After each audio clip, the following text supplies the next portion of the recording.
What's up? This is your host Non-Fungible TC, Non-Fungible today and Non-Fungible tomorrow, and welcome to episode 2 of NFT reviews for the views. And it seems like my episode yesterday was actually quite helpful. We do have some new views, so today we're gonna cover the project OVERBORNE. For those of you who do not know, they claim themselves to be the Web3 streetwear brand with dynamic evolving NFTs set in a politic world overrun with demons, as well as a synthetic androids known as hollows designed to combat them. So it is founded by leading industry art professionals Jimbo Box and Iron Pinky. So their website is overbornenft.com. And they have a total supply of 10,000 NFTs. So the whitelist will be minting at October the 14th. Okay, so this is my local time, right? At 12 a.m. And so there will be 10,000 of these NFTs. It will be priced at 0.1 ETH, and the public mint price will be 0.125. So there will be mints per wallet, like 3 mints for per wallet. Basically, if you go to the website, they say please check our website for an in-depth roadmap. And if you go to this website, right, this is the website, OVERBORNE NFT. If you enter this, basically it talks about the story, like the story behind this, who are the hollows, like the profile pictures that you see. And so these are the quality of the profile pictures. At first glance, I think they do look pretty nice. And interestingly, these are actually dynamic NFTs. And then if you scroll down, it'll show you mission select. It shows you the founders, so I'm Pinky, and then you have Jimbo Box, okay? And then you also have the developers for them, okay? So I would say that this project is kind of semi-doxed to the creators, Twitter, and Instagram. But I do have one question that I have, and that is if you go to the creators Jimbo Box Twitter and also Edwin Han's Twitter, you'll notice that if you look at the newsfeed, they didn't really post much about the project, okay? They post about the other ventures, but they didn't really post about the project. But as you can see, they are very good artists, right? If these are the art that they have created. So it is kind of doxed to the person, I believe. So Jimbo Box the same as well. If you look at this, really nice art. But the problem is they didn't really retweet much from the OVERBORNE Twitter, which is a question mark for me. But if you look at the Twitter, this is basically what it is. Right now, they're hyping up for the mint that's happening next week.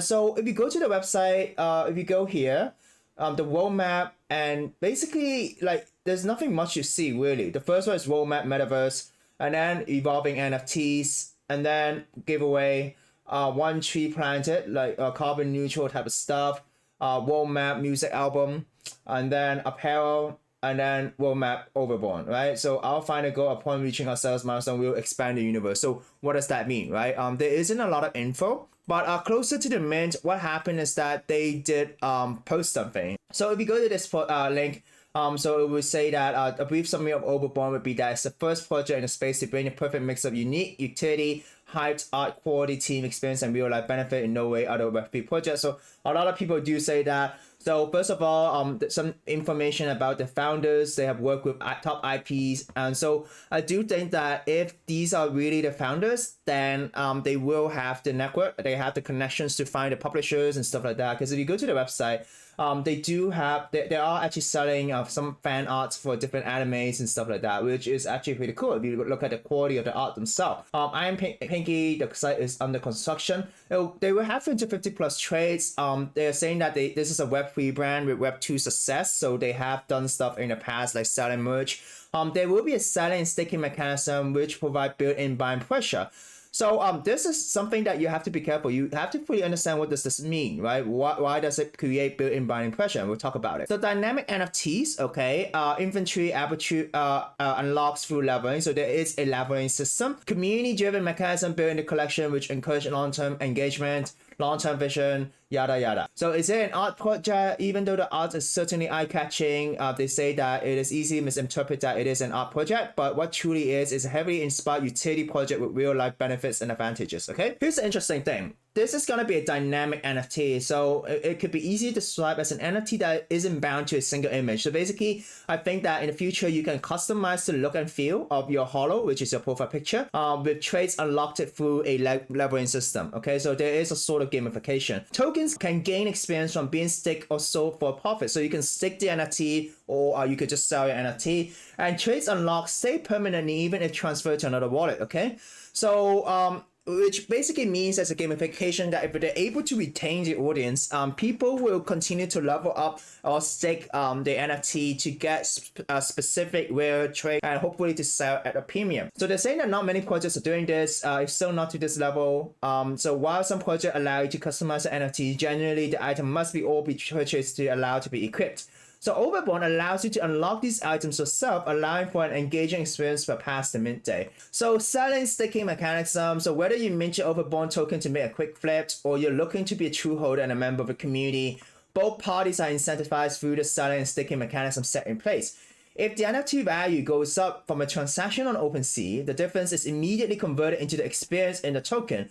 So giving new members into the community an exciting bonus upon entering the OVERBORNE system, as the halo may level up or unlock new trades on the transaction. So basically every time when you sell the NFT, it levels up, right? And also I think every time when you stake it for a period of time, it also levels up. So there is this buying mechanism that they have. So the novel new utility allows for something that no other projects have offered before, and that is a built-in mechanics which promotes the upward value of the token. Nowhere else the Web3 space you'll find built-in mechanism which introduce native buying pressure. So the thing is, the native buying pressure really depends on whether the project is able to sustain. Okay, like whether there's enough secondary transactions or whether there's enough interest in the gamification of the whole experience. Because if there is no enough interest, if there's no enough storytelling elements like maybe Ranga or type of stuff like that, why would people buy it for new trades, right? They want new trades if the project is sustained.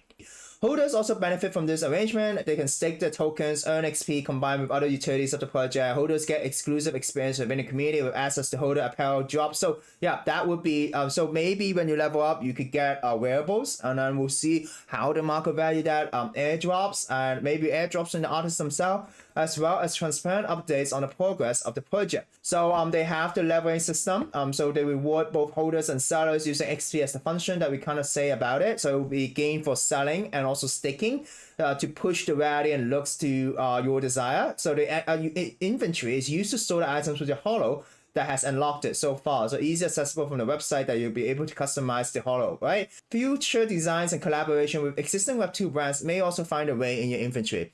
So maybe that airdrop could be a trait or something like that. And also, since they have connections with other Web2 brands, we'll see how they are able to bring the two worlds together.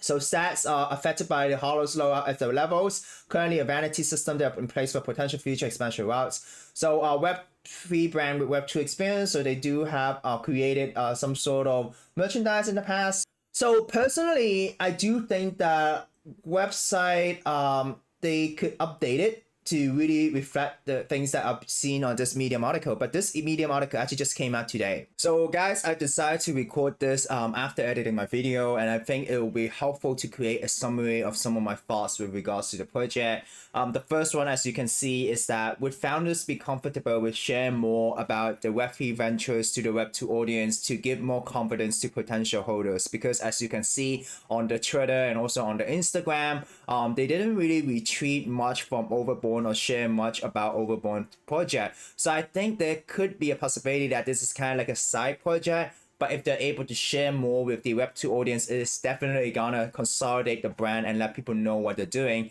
And number two is that the whole level up mechanism is very interesting, but one of the biggest question is that how can the team prevent watch trading from a whale to boost the level of level mechanism of a certain NFT and game the system? For example, if a whale has a lot of Ethereum, they can actually basically go to a probably non-royalty exchange, a marketplace, and trade among himself or herself in order to gain new trades and level up the characters. And that would put a disadvantage for other holders who do not have a lot of Ethereum.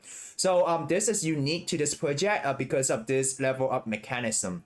So the next one is that for the main price of 0.1 ETH, that's around $130 US, you are getting a promise of a music album a streetwear apparel, which is probably some wearable a profile picture, but there is no detail on the licensing. So maybe the team can address on the details on the licensing, like whether you have the commercial right to your profile picture and you can create your own product.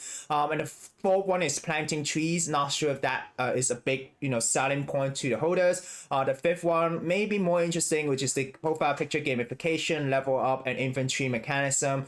And number 6 is the in real life utility, but this is to be confirmed. And the 7 is the metaverse utility that they mentioned on the website, but there's not a lot of details for that.